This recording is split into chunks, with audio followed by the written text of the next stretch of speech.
Captain Elias Rourke stood at the edge of the silent ruins, his eyes fixed on the strange towers that rose like broken teeth from the black sand. The alien world was quiet, too quiet. Even the wind seemed afraid to move. His boots sank into the dust, and every step echoed like a drum in the stillness. For a moment he felt as if he were walking inside a graveyard of giants. Behind him the crew followed in silence. Lyra, his alien assistant, moved with unease. Her silver eyes scanned every shadow. She was taller than a human, with a graceful form, but her shoulders were tense. Unlike Elias, she had grown up hearing stories of this place. Her people called it the Forbidden World, a planet where the first builders had once lived. The first builders had ruled the stars long before any of the younger civilizations, and their sudden disappearance was still a mystery. The ruins were all that remained. "This place feels wrong," Lyra whispered, her voice low. "We should not be here." Elias gave a small smile, though he did not feel at ease either. "That's why they sent us, Lyra. Everyone else is too afraid." But fear never solved mysteries. The ruins stretched for miles, broken walls and shattered statues half buried in the sand. Symbols ran across every surface, lines, circles, and spirals, carved deep into stone that should have eroded long ago. But the markings remained sharp, as if freshly made. The other members of the team, 2 engineers and a linguist, walked slowly, sketching and recording. None of them spoke much. The silence of the world pressed down on their voices. After hours of walking, they reached a central plaza. In the middle stood a massive slab of black stone, smooth as glass, with a dome of silver metal resting atop it. The dome shimmered faintly, as if it were breathing. Elias felt his heart quicken. This was no ordinary ruin. This was something alive, or something that wanted to be. The linguist, Dr. Carver, adjusted his scanner. "Captain, the readings are strange." "The metal is not in any database. It's not natural, but it's not like any alloy we know either. It's older. Much older." Elias stepped closer. He could see faint patterns glowing across the dome, as if hidden circuits were waking at his presence. He touched his wrist console, recording everything. "This is it," he said. "This is what we came for." Lyra's hand darted forward, catching his arm. Her grip was firm, her eyes wide. "Please stop," she whispered. "This is not a door. It is a seal. The stories say the builders locked something away here. To break the seal is to wake it." Her words hung in the air. The crew shifted uneasily. Even Dr. Carver, usually eager for discovery, looked uncertain. But Elias felt the pull of curiosity stronger than caution. He had not traveled across light years to walk away because of old stories. He had to know. "Lyra," he said softly, "every legend has a seed of truth, but we can't let fear chain us. If the builders sealed something here, then we must see it. If it's dangerous, the Coalition must know. And if it's not, then humanity deserves the chance to learn." Her grip loosened slowly, but her eyes held sorrow. She knew he would not be swayed. Elias signaled the engineers. "Let's see what we're dealing with." They set up tools around the dome, running energy probes along its surface.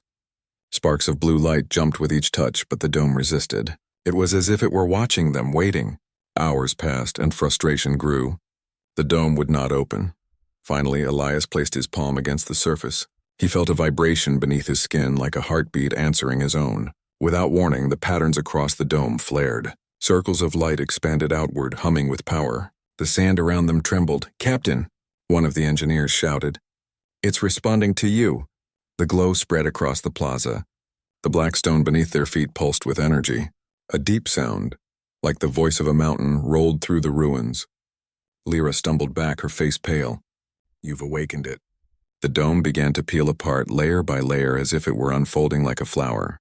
Inside was not emptiness, but a crystal sphere suspended in the air. Lines of energy danced across its surface, shifting into patterns too fast to follow. Elias stared, breathless. It was beautiful, terrible, and ancient beyond measure.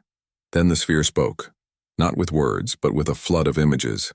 Stars being born, worlds rising and falling, armies of machines marching across galaxies. And finally, silence, an endless silence after the builders vanished.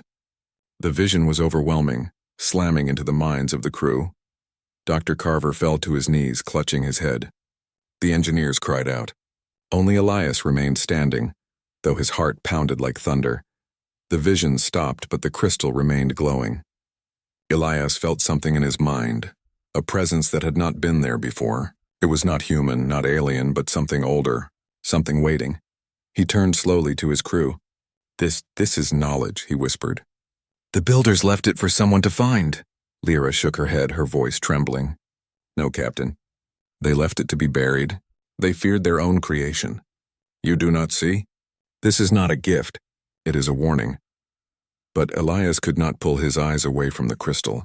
For the first time he felt that humanity was standing on the edge of something greater than themselves, something that could change the galaxy forever. Fear battled with wonder in his chest, but curiosity burned brighter. Above them, the sky rumbled. Lightning split the clouds, though there had been no storm before. The planet itself seemed awake, as if aware of what they had done. The part ended there, with the crystal glowing brighter. The crew trembling with fear, and Elias Rourke caught between two paths, to heed the warning or to chase the truth no matter the cost. The storm rolled across the sky like an angry beast, lightning flashing in strange colors that no human eyes had ever seen before. The crystal sphere floated in silence at the heart of the ruined plaza, but its glow was stronger now, pulsing as though it shared the rhythm of Elias's heartbeat. The air was heavy, and each breath tasted like iron. The crew gathered around their captain, shaken by the visions. Dr. Carver wiped sweat from his brow, his voice trembling. Captain, what we saw, it was not just images. I could feel them. Whole civilizations rising, falling. And those machines, did you see them? They were not weapons. They were harvesters. They consumed everything. Lyra stepped forward, her hands tight at her sides. This is what I warned you. The builders did not vanish. They destroyed themselves. Or they were destroyed by their own creation. That sphere holds more than knowledge, it holds memory. It is a seed of the builder's end. Elias listened, but his eyes did not leave the glowing crystal. He could still feel its presence pressing against his mind, whispering without words.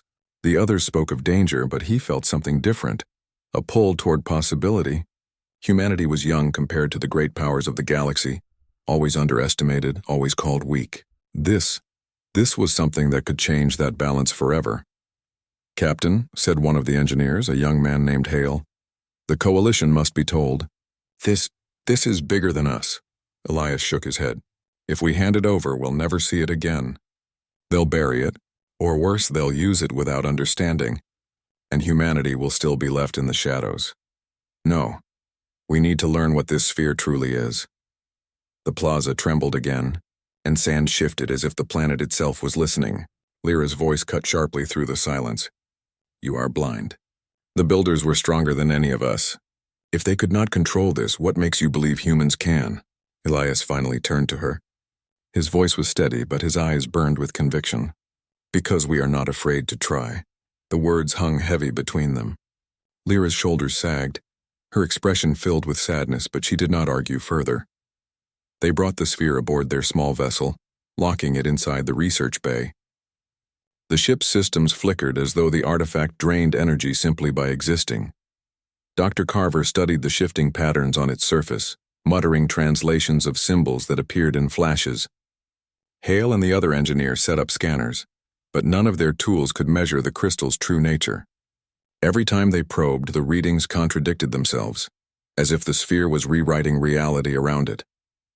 That night, as the crew rested uneasily, Elias could not sleep. The sphere's glow seeped through the walls, painting his cabin in pale light. When he closed his eyes, visions came unbidden. Stars exploding, ships of impossible size gliding through the void. Voices that were not voices calling his name. Elias. The sound echoed inside his mind, neither male nor female, but something vast. You are the key. He awoke with a start, sweat soaking his shirt. He knew then that the crystal had chosen him, or perhaps it had been waiting for someone like him.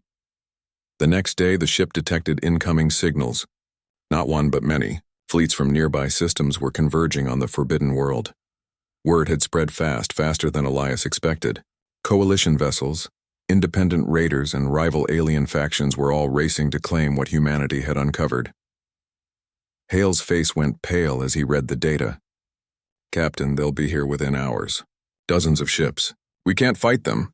Elias clenched his jaw. He had expected interest, but not this storm. Still, he would not let go of the discovery. We leave orbit now, plot a course back to human space. The engines roared, lifting them from the cursed planet. But as the stars stretched into lines and the ship leapt into faster-than-light travel, Elias felt the crystal pulsing stronger. as if it rejoiced at leaving its prison behind. For 3 days, they fled. The crew worked in shifts, monitoring both the artifact and the signals of pursuing ships. Carver grew restless, scribbling notes of symbols he claimed appeared in his dreams. Hale grew silent, his nerves strained by the weight of what they carried. Only Lyra kept warning them, her voice sharp with fear. "You do not understand," she said again and again. "The builders were gods to us, and even they could not master this. You humans think your courage makes you special, but courage without wisdom is ruin." Elias answered her once with quiet determination, "Or it is the path to becoming more than what we are." On the 4th day, the pursuers caught them. A fleet of alien warships blocked their path, filling the void with deadly silhouettes. A transmission crackled through. The coalition commander, an insectoid being with a voice like grinding stone, spoke coldly. "Human vessel. You have taken what is forbidden. Surrender the relic or be destroyed." The crew turned to Elias. Their faces showed fear, doubt, and expectation. Elias's hand hovered over the controls. For a moment, he considered surrender. But then the crystal flared again and he felt its voice inside his chest. "Do not yield." He straightened. "No," he said firmly. "We are keeping it." The alien fleet began to charge weapons. Lyra's eyes widened. "You doom us all." But before the first shot could be fired, the crystal sphere lifted from its containment field and hovered in the air. Energy spread across the ship, through every wire, every circuit. The vessel shuddered, then steadied as if a new intelligence had taken control. The stars outside twisted. Space itself bent, folding around them. The crew cried out in shock, but Elias only gripped his seat. The artifact was guiding them, pulling them into a place between realities, away from their enemies. When the light faded, they were gone, vanished from the path of the fleet, carried into an uncharted region of space. The crew sat in stunned silence. No one spoke, not even Lyra. Elias looked at the glowing sphere floating above the console. His voice was low, almost reverent. "It's not just knowledge," he said. "It's power." The others exchanged nervous glances. Whatever this crystal was, it was no longer just a discovery.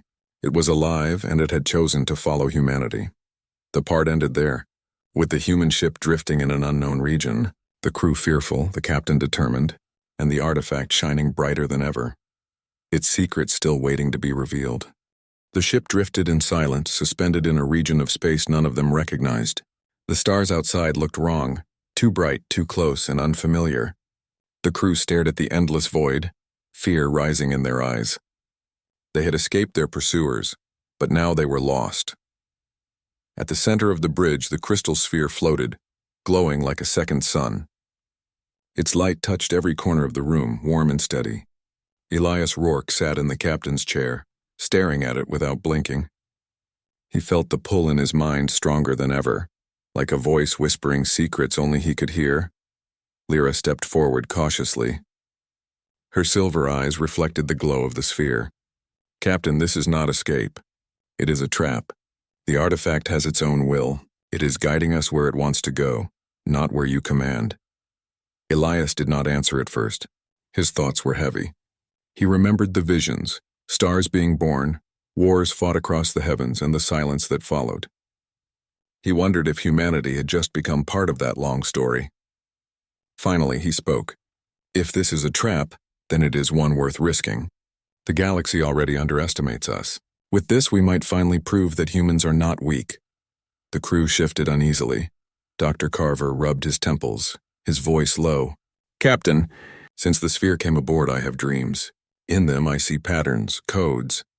When I wake, I remember fragments of equations I should not know.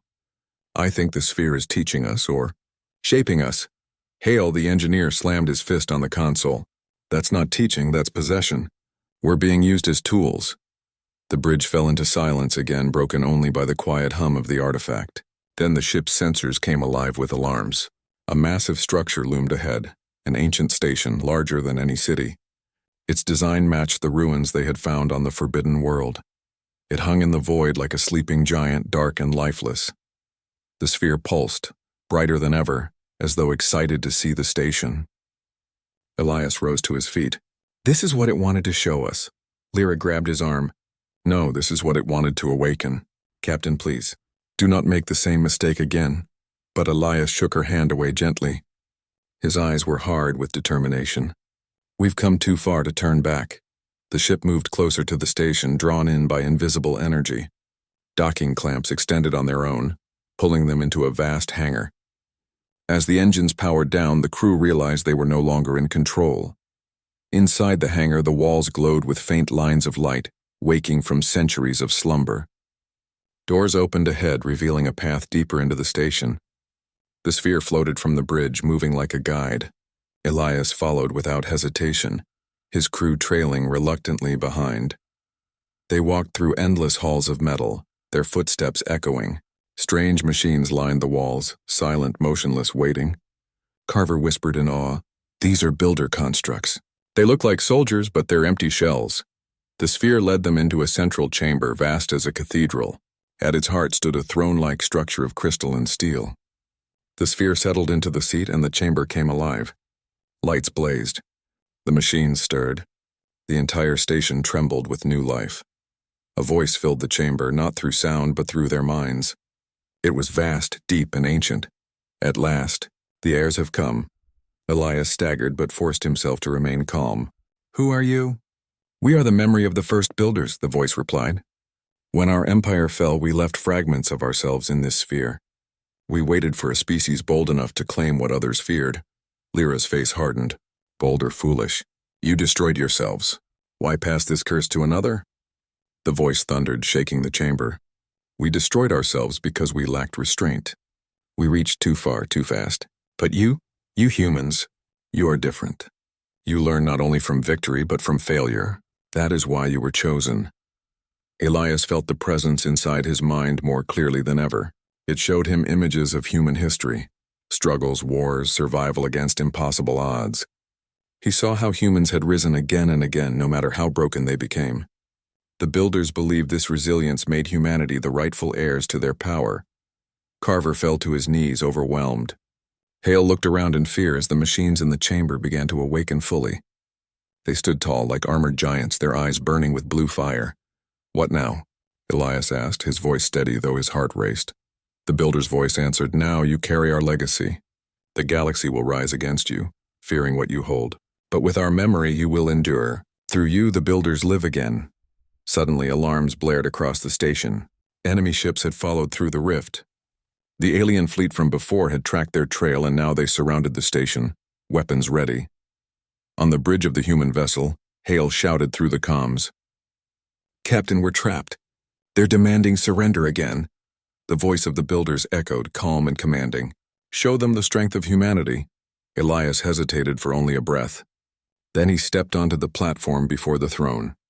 The machines turned toward him as if awaiting orders. The sphere's light poured into his body, filling him with knowledge not his own. He raised his hand, and the awakened constructs responded, marching to the hangar. The alien fleet opened fire, but the station came alive with defenses older and stronger than anything in the galaxy today. Beams of energy cut through ships like paper. The constructs launched, moving with terrifying speed. For the first time, the galaxy saw humans not as fragile newcomers, but as the leaders of an ancient power reborn. Lyra watched with sorrow and awe. She whispered, "It begins again." The battle raged, but under Elias's command, the station held firm. The enemy retreated, unable to match the power they faced. Silence returned to space, broken only by the glow of burning wreckage. When it was over, Elias stood in the heart of the chamber, breathing heavily but unbroken. The sphere hovered beside him, its light dimmer now as if satisfied. Dr. Carver whispered, "Captain, what have we become?" Elias looked at his crew, then at the vast station now under his command. His eyes burned with both resolve and unease. Not gods, not monsters, just human, and that is enough. The voice of the builders faded, leaving only silence. But Elias knew the galaxy had changed forever. The coalition would no longer see humans as weak. They would see them as the heirs of the first builders, and that truth could never be undone. Above the ruined battlefield, the stars burned brighter, as if watching. And deep in his heart, Elias knew this was only the beginning, the end. For now,